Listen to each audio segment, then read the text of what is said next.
Hello, hi, good morning, सत श्री अकाल जी। Definitely all are doing good in your personal and professional life. आज जो हम डिस्कस करेंगे वो हमारा 3 लाइनों का, यू कैन सी 3 लाइन्स की एक नोटिफिकेशन है जो 28 सितंबर 2022 को आई है। नोटिफिकेशन 3 लाइनों की है लेकिन इम्प्लीकेशंस काफ़ी बड़े हैं। तो देखें, नोटिफिकेशन तो कुछ ही सेकंडों में ख़त्म हो जाएगी। 1 अक्टूबर 2022 से एप्लीकेबिलिटी बोल रही है ये, और कह रही है कि provisions of section 100 to 114 except clause C of section 110 and 111 of the said act shall come into force. तो बहुत सारे सेक्शंस के अंदर लिख दिया जाता है कि एक डेट स्पेसिफाई करेंगे, तो ये वही डेट है जो स्पेसिफाई कर दी गई है। अब हमारा क्वेश्चन है कि इसमें क्या इंपॉर्टेंट चेंजेस हैं, क्या इंपॉर्टेंट इम्प्लीकेशंस हैं जो हम डिस्कस कर लें। तो पहली बात ये एक्सेप्ट कर रहा है 110 और 111 सेक्शन को कि वो एप्लीकेबल नहीं है अभी भी। तो सेक्शन 110 और 111 था क्या, एक एक करके डिस्कस कर लेते हैं सारे इंपॉर्टेंट इम्प्लीकेशन जो इनसे आने वाली है। तो सबसे पहले हम इसने बोला कि एक्सेप्ट कर दो सेक्शन 110 एंड 111 को। तो आपको याद होगा अभी एक नोटिफिकेशन आई थी जिसमें बोला गया था, क्रॉस ट्रांसफ़र की बात की गई थी, cross transfer of cash ledger balance.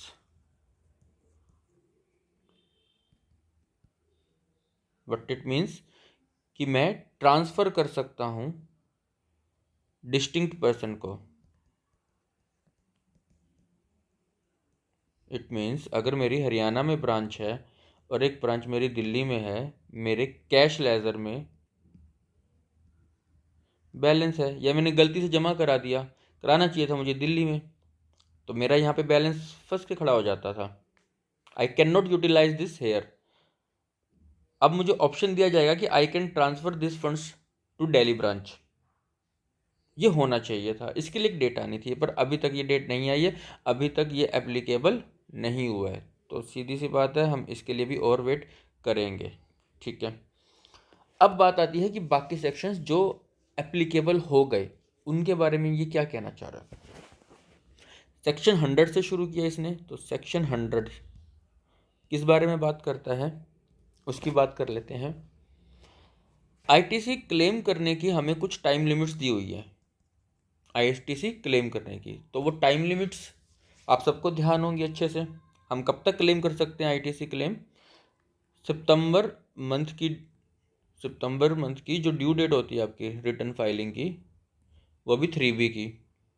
वो डेट क्या हो सकती थी, सबको पता है, मल्टीपल डेट्स थी हमारे पास।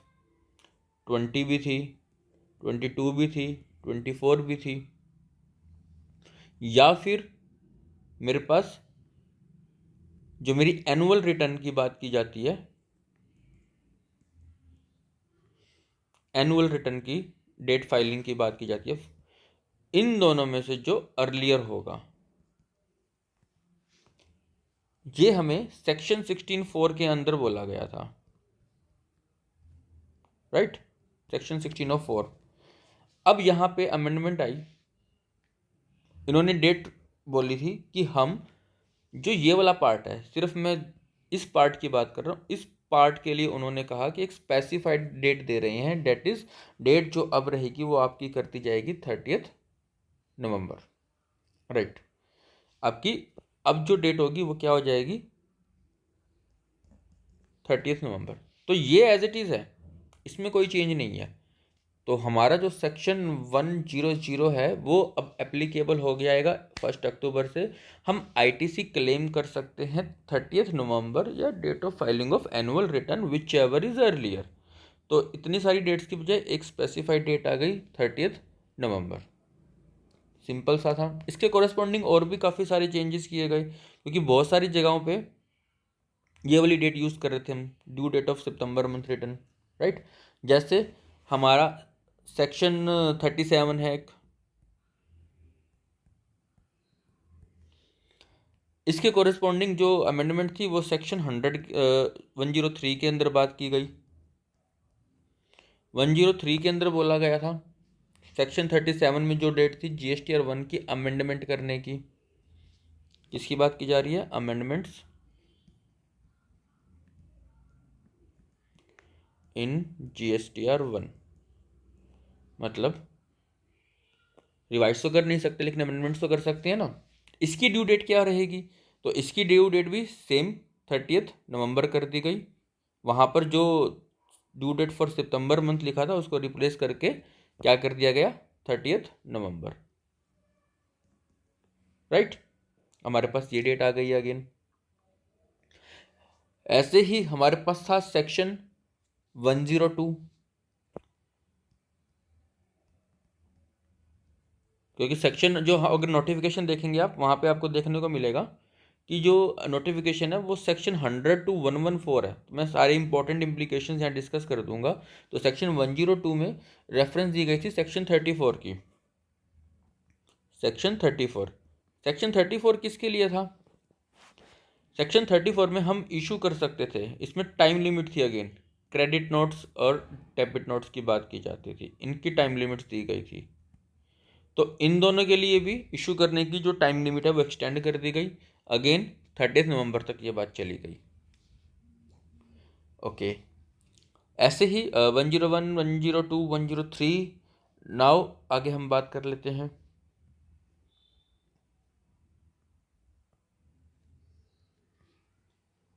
सेक्शन 104 के अंदर। सेक्शन 104 बहुत सारी इम्प्लीकेशंस लेके आया, क्योंकि इसने जो चेंज किया वो किया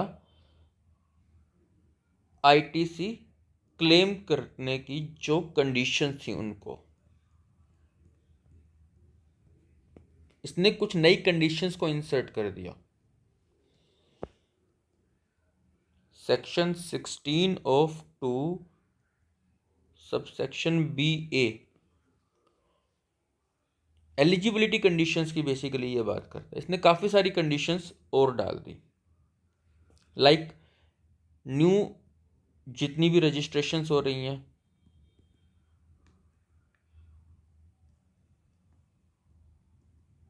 जितनी भी GST न्यू नंबर्स इशू हो रहे हैं, वो लोग उनके जो भी इशू करेंगे इनवॉइसेस, उसके बेस पर हम आईटीसी क्लेम नहीं कर सकते। लेकिन कितने पीरियड तक, ये भी क्वेश्चन मार्क है, ये हमें भी नहीं पता। नोटिफिकेशंस आएंगी फिर से, ठीक है। ऐसे ही अगर आपका R1 और 3B में कुछ मिसमैच है, आपका R1 और 3B में कोई भी मिसमैच है, बेसिकली वो यहाँ कहना चाहते हैं अगर R1 में आपकी लाइबिलिटी ज़्यादा थी 3B से, किसी भी आपके सप्लायर की, नॉट आपकी, सप्लायर की, यहाँ पे ध्यान देना है, हम चेक कर रहे हैं सप्लायर को, स्टिल उनका आईटीसी हम नहीं क्लेम कर सकते। अब कब तक नहीं क्लेम कर सकते? जब तक ये मिसमैच है। ऐसा कुछ प्रैक्टिकली बहुत मुश्किल है, डिफ़िकल्ट चीज़ें, डिफ़िकल्ट बातें हो रही हैं यहाँ पे, पर ये रिस्ट्रिक्शंस आ गई हैं। ऐसे ही एक और रिस्ट्रिक्शन आई कि अगर आपके सप्लायर का 3B में आईटीसी आपके 2B से ज़्यादा है, even then you can not claim ITC on those invoices from those suppliers. Practically कैसे करेंगे देखेंगे, जैसे जैसे अमेंडमेंट्स आएंगी, नोटिफिकेशंस आएंगी, गाइडलाइंस आएंगी, FAQs भी आएंगे। राइट, ठीक है। इसके अलावा हमारे जो सेक्शन में चेंज आया, इसके ऊपर मैं डिटेल्ड वीडियो बना दूंगा आपकी लेटर ऑन, और मैं आपको वो डाल दूंगा। इसमें काफ़ी सारे चेंजेस हैं, एक एक करके पूरा सेक्शन हमें डिटेल में डीप में डिस्कस करना पड़ेगा। We will go with a separate video. आपको मैंने हाईलाइट्स दे दी हैं। एनी हाउ, नेक्स्ट चलते हैं हम कैंसिलेशन ऑफ GST की बात कर लेते हैं। इसमें भी एक अमेंडमेंट आई आपकी, कैंसिलेशन ऑफ GST नंबर। तो यहाँ पे होते थे हमारे कुछ कंपोजिशन डीलर्स, आपको ध्यान होगा, कंपोजिशन स्कीम है एक। तो कंपोजिशन डीलर को फाइल क्या करना होता है? उनकी तो एक ही रिटर्न है देखा जाए, GST-4। इसके अलावा वो हाँ CMP-08 भी फाइल करते हैं, लेकिन CMP-08 रिटर्न नहीं है, एक तरह से चालान है, टैक्स की पेमेंट के लिए यूज़ किया जाता है। ये रिटर्न GSTR-4 है। तो बोला गया कि अगर GSTR 4 की ड्यू डेट जनरली क्या होती है 30 अप्रैल प्लस में 3 मंथ्स, अगर तब तक भी हमने रिटर्न फाइल नहीं करी तो प्रॉपर ऑफिसर के पास पावर है कि वो आपका GST कैंसिल करते, राइट। इसके अलावा जो हमारे रेगुलर पर्सन्स हैं, यानी अदर देन कंपोजिशन की बात कर रहे हैं, रेगुलर टैक्स पेयर की बात कर रहे हैं, उनके लिए वर्ड्स यूज किए गए for such continuous tax period as may be prescribed। पहले यहां पे वर्डिंग थी 6 मंथ्स की, उनको रिप्लेस करके ये वर्ड्स डाल दिए गए। तो जब प्रेस्क्राइब होगा तब देखते हैं, अभी के लिए एज में भी प्रेस्क्राइब हो गया ये, राइट। इसके बाद हम बात करते हैं सेक्शन 106 की। इसने सेक्शन 41 की बात करी। सेक्शन 41 में भी ITC कुछ एलिजिबिलिटी कंडीशंस हैं। इसने एक और कंडीशन डाली, क्या? सप्लायर ने R1 फाइल कर दी, हम ITC क्लेम कर सकते हैं, हमारे 2B में आ गया, ऐसा ही था ना। लेकिन सप्लायर ने 3B फाइल नहीं करी तो ITC क्लेम हम नहीं कर सकते। प्रैक्टिकली फिर से मैं कहूँगा बहुत मुश्किल है हर एक सप्लायर का चेक करना कि उसने 3B फाइल करी नहीं करी। How will we do? आएगी इसकी भी यूटिलिटी, कुछ नोटिफिकेशंस, हम वो देखेंगे। नेक्स्ट बात करते हैं सेक्शन 107 की। सेक्शन 107 जो है वो आपकी बात करता है प्रोविजनल ITC।